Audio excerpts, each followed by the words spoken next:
उमरकोट में ख़बर शामिल कंदासीं जिथे प्लाट जी तकरार तां भील बिरादरी जे ॿिनि धुरियुनि विच में झेड़ो थी पियो। लठियूं ऐं कुहाड़ियूं लॻण सबबि 7 ॼणा रतोरत थी विया। उमरकोट छाछरो रोड ॻोठ वसायो भील ढाणे में भील बिरादरीअ जी ॿिनि धुरियुनि में प्लाट जे तकरार तां झेड़ो थी पियो। ज़ख़्मियुनि खे ज़िले हेडक्वार्टर अस्पताल उमरकोट पहुचाए तिबी इमदाद ॾिनी वई आहे। भील बिरादरी जी ॿिन्ही धुरियुनि में घणे वक़्त खां तकरार हलंदड़ हुयो।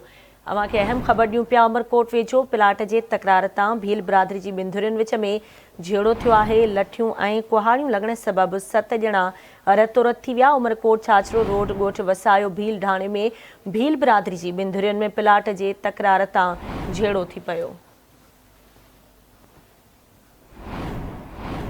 उमरकोट वेझो प्लाट जे तकरार तां भील बिरादरी जे ॿिनि धुरियुनि विच में झेड़ो थियो। लठियूं ऐं कुहाड़ियूं लॻण सबबि 7 ॼणा रतोरत थी विया। तफ़सील ॿुधाइण लाइ असां लाइन ते मौजूदु आहे उमरकोट मां आवाज़ न्यूज़ रिपोर्टर नज़र समेजो। जी नज़र, छा तफ़सील आहिनि, आगाह कंदा।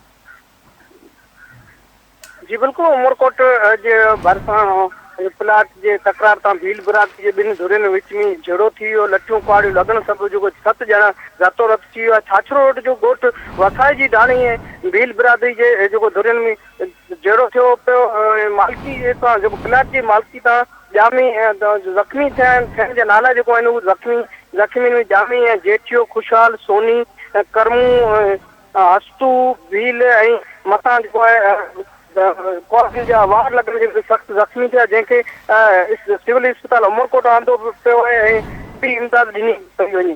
जी ठीकु आहे, आवाज़ महिरबानी नज़र तफ़सील खां आगाह करण जे लाइ।